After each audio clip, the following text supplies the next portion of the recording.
I'm Sue Pelland from Sue Pelland Designs. You may know me as the designer of the Leaves Galore templates. My Leaves Galore templates were made to rotary cut applique shapes up to 4 layers of fabric and fusible at a time. I have just introduced a new set of templates.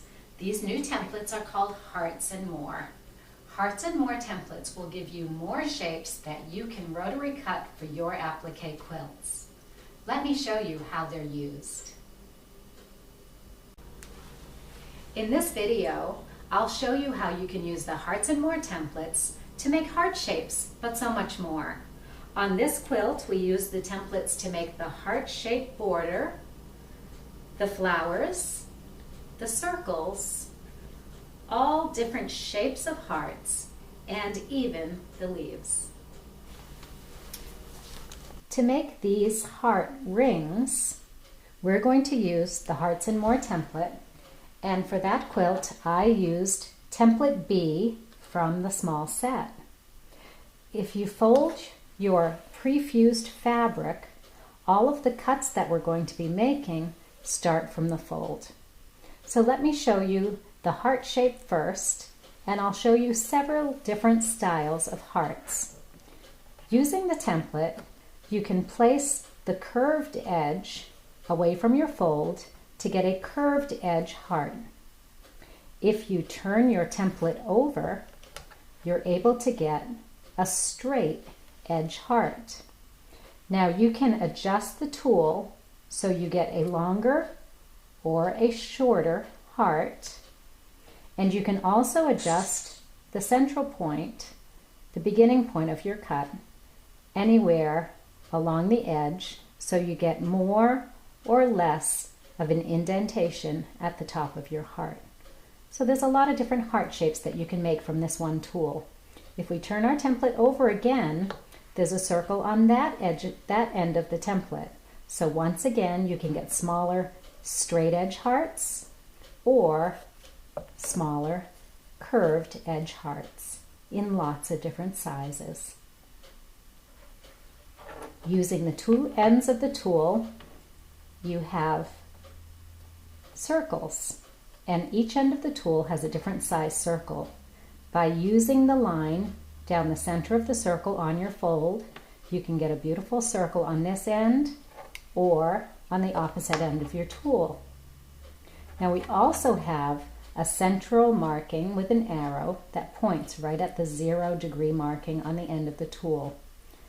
That line is perfect for making a teardrop shape. Now the teardrop can be narrower by using the measurements on the protractor end of your tool, and they can also be longer or shorter by adjusting your tool this way. So there's a lot of different teardrop shapes that you can make, and you'll just write down the numbers and the letters that intersect with your fold so you can get the same shape every time.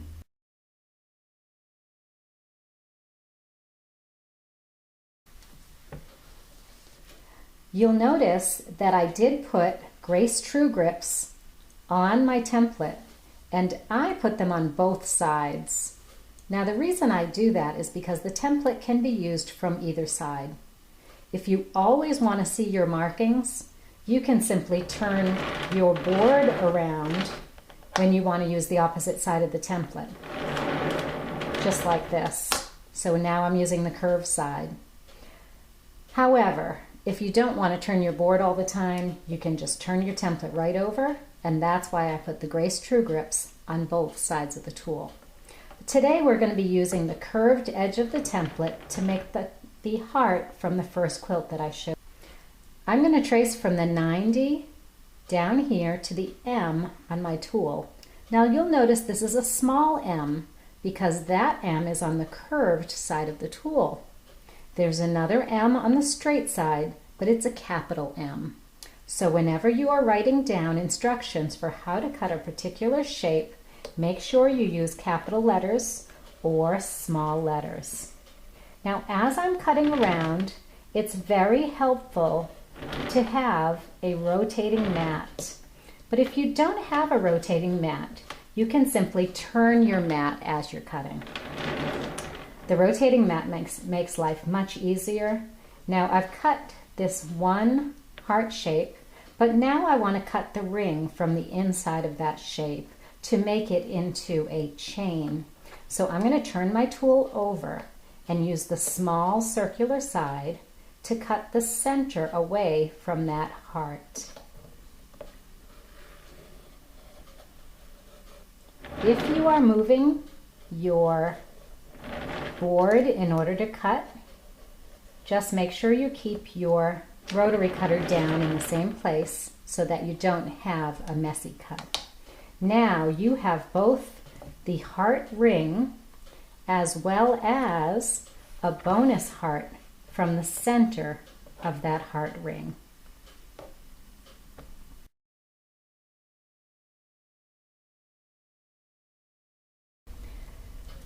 I'm going to make a circle on this piece of fabric here. I already have my fusible on the back. Now I'm going to fold the fabric in fours so I can find the center point of that square.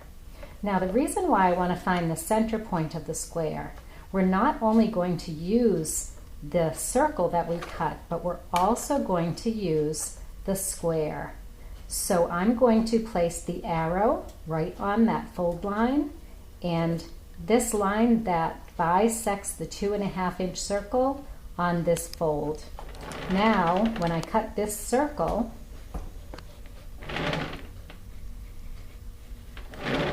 and I am using a 28mm rotary cutter to cut around the curves, now I have not only the circle, but I also have a frame. And this would make a beautiful quilt by itself. A 4-patch with circles and with the frames.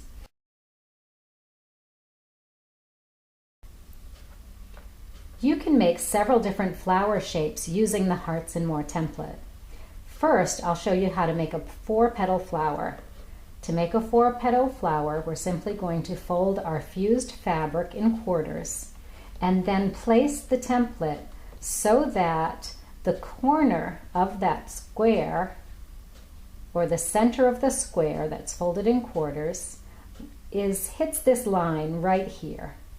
Then we're going to make sure that both 90-degree markings on the tool land on the folds of the fabric. So if you cut this curve right here, you'll end up with a 4-petal flower like a clover leaf.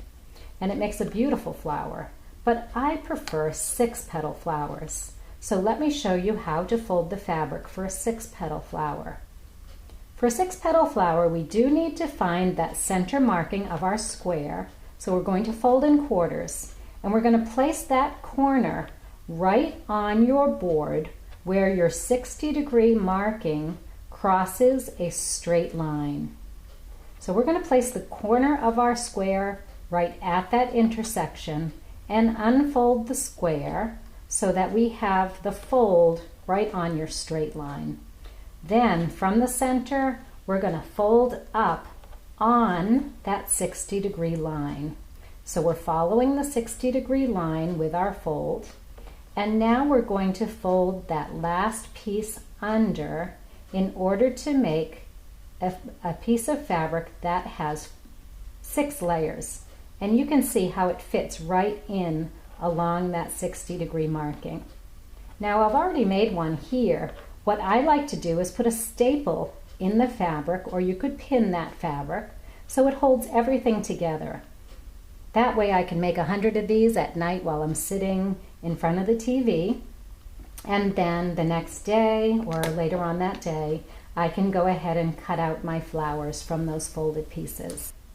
Once I have the fabrics folded in 6s, then I can use the tool and use either end of the tool to make my flowers. So the flowers can be in lots of different sizes. I'm going to make a small one here today. So I'm going to find the centering line that ends with the arrow at the 0 point of my tool, and I'm going to make sure that centering line goes right through the folded tip of the triangle. But I'm also going to make sure my 90-degree marking is on either side, either fold. Now, I don't like to cut this with the 28mm rotary cutter. It's just too thick to cut cleanly through all 6 layers. So I'm going to mark it with my iron erasable chalk. This is a really nice tool to mark around the template because the chalk filters right down next to the template and you get a nice clean line, but it's all iron erasable.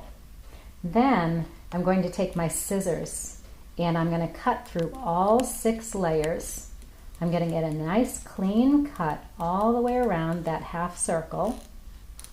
So I'm able to use not only the flower, but the resulting frame from the square. Let me show you the flower first. Now I do need to take the staple from this piece of fabric, but the staple acts just like a pin. It doesn't damage the fabric, it just goes right in between.